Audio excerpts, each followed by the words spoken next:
Hello, NBPTS candidates. I'm sure you're here looking for some more information on Component 2. How much I love Component 2. If you don't know who I am, I'm Tracey Bryant Stuckey.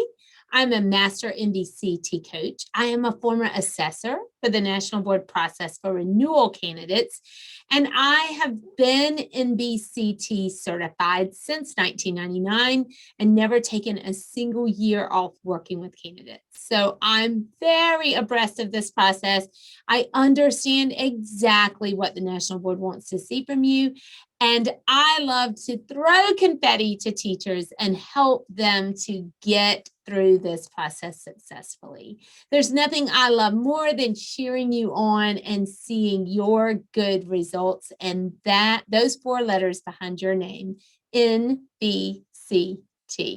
So join me now as we look forward into Component 2 of the initial process, differentiation in instruction. The National Board is grounded in the idea that equity and diversity is so important to our practice. It's as grounded in that as it is in that idea that assessment drives instruction inside of Component 4. And the students own their learning, and they have rigorous goals and content in Component 3. So here in Component 2, we really are looking at differentiation.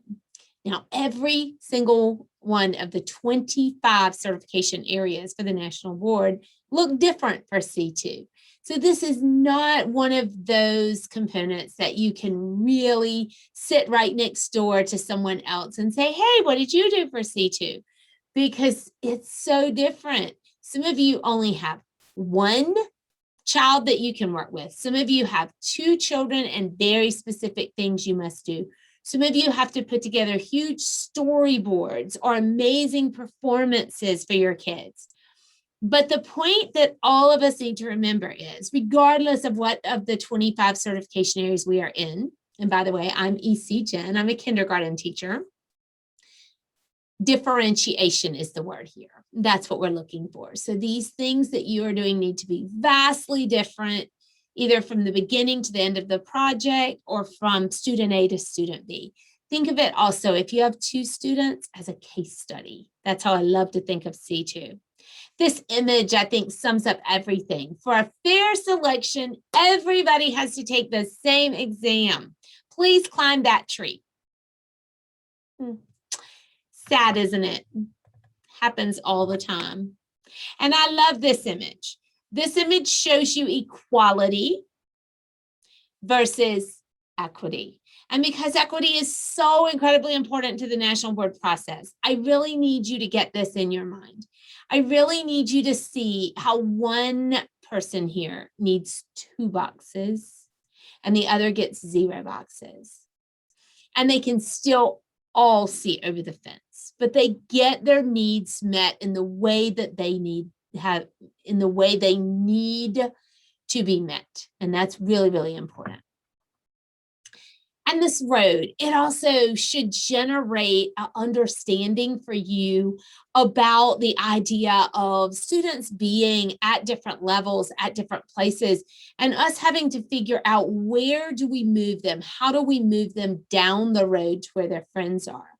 So some kids could be at the front of the road here, where others are all the way around the bend. As a kindergarten teacher, I know this all too well, because remember, I have young children, and some of them just turned 5 years old in September. They're coming into kindergarten, or in August, they're coming into kindergarten, turning 5 years old. And then I have other friends that turned 6 in September. So when they were babies and born, they were born almost a year apart.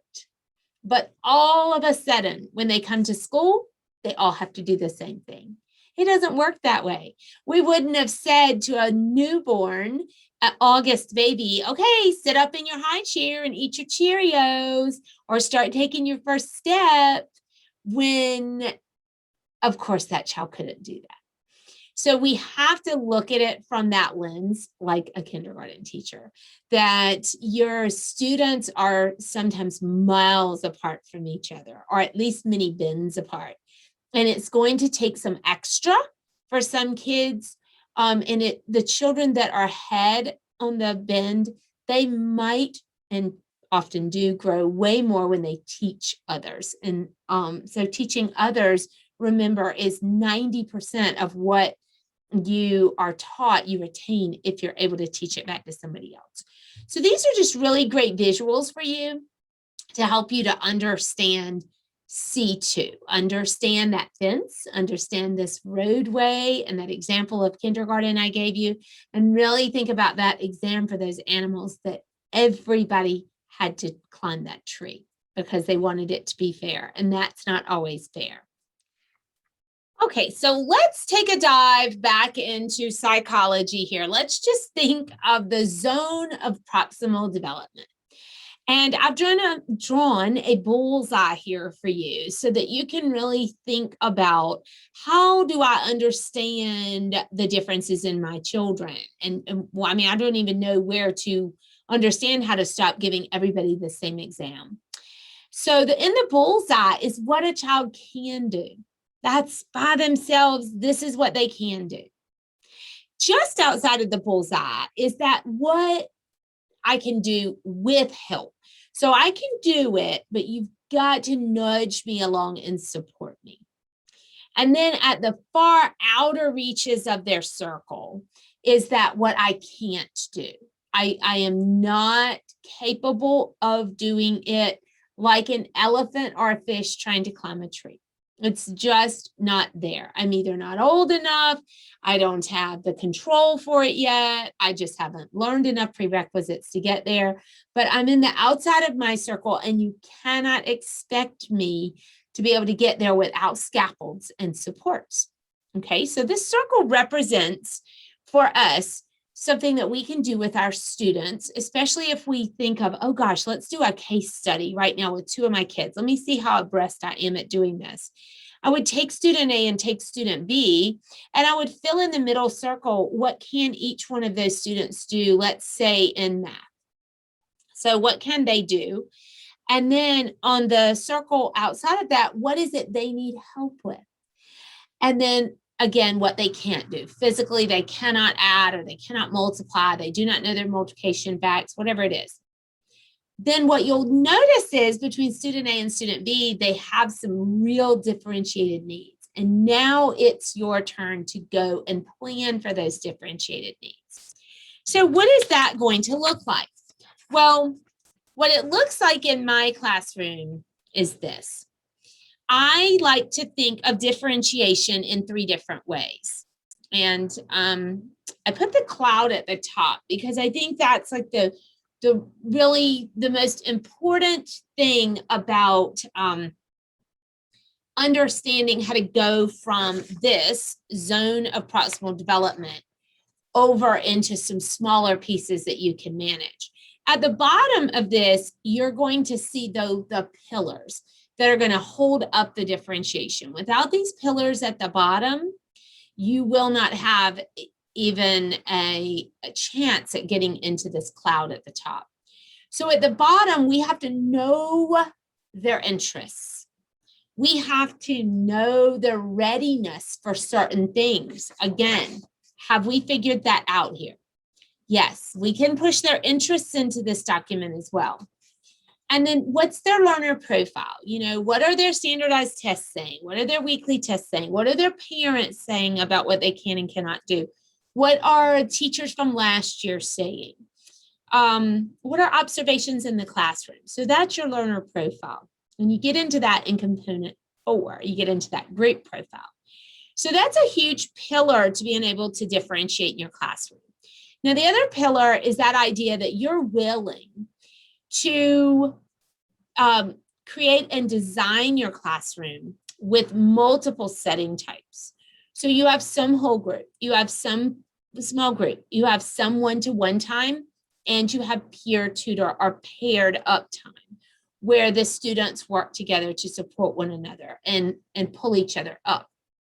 So you to have a true differentiated classroom that you can just see and oozes into the standards of the national board, you need to be willing to have that type of environment.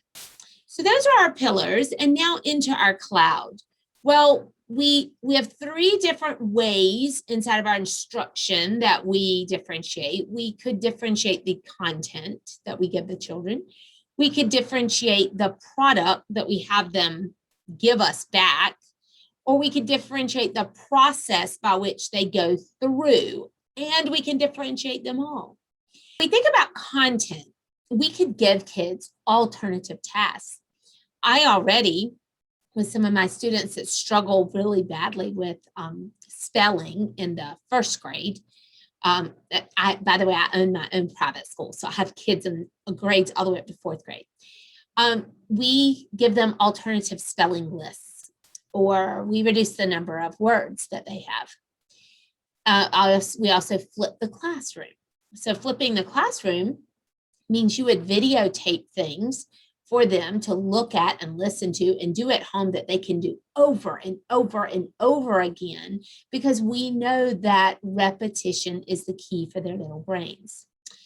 Apps are a great thing to support us, or video-based teaching of any kind, and then having them construct and build the content instead of just read it or listen to it, but having them actually work with something with materials.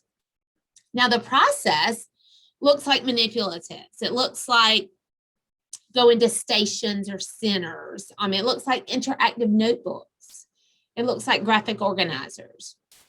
So you're really there doing parts to the whole for them. You're breaking it down parts to the whole and helping them to construct understanding in their own way, the way they get it. And finally, the product comes out looking like choice boards. Many of you do choice boards or menus. Dramatic arts, they can perform it, or visual arts, they can draw it or paint it. Auditory, they can speak into a microphone to give you information through a video. Flipgrids are so popular today, so that's great. Or just written. Some of them just like to write. So the product differentiation can be there. So as you can see then, from C2, we then will have to go into differentiating for our students. Now remember, not all certificate areas have multiple students. So those of you who do have multiple students, where you do case studies, that's really, I'm looking at this for you.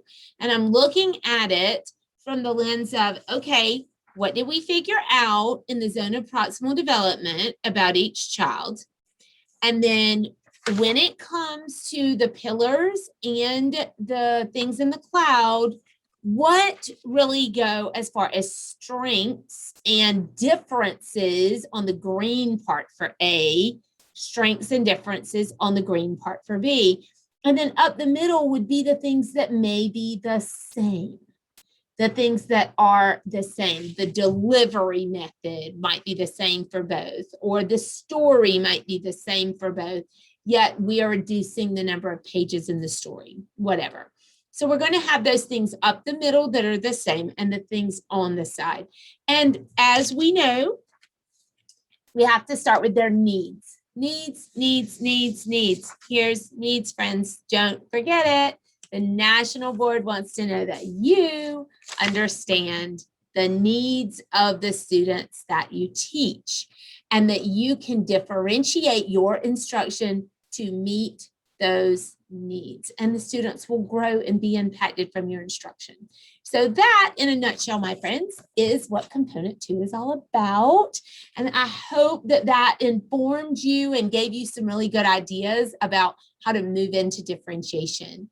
As a national board coach, I have a website, TraceyBryantStuckey.com. Visit it anytime you like. There's lots of resources over there. My coaching services help you to break things down and understand them a little bit better. And my motto is that we're all going to grow big only if we don't work alone.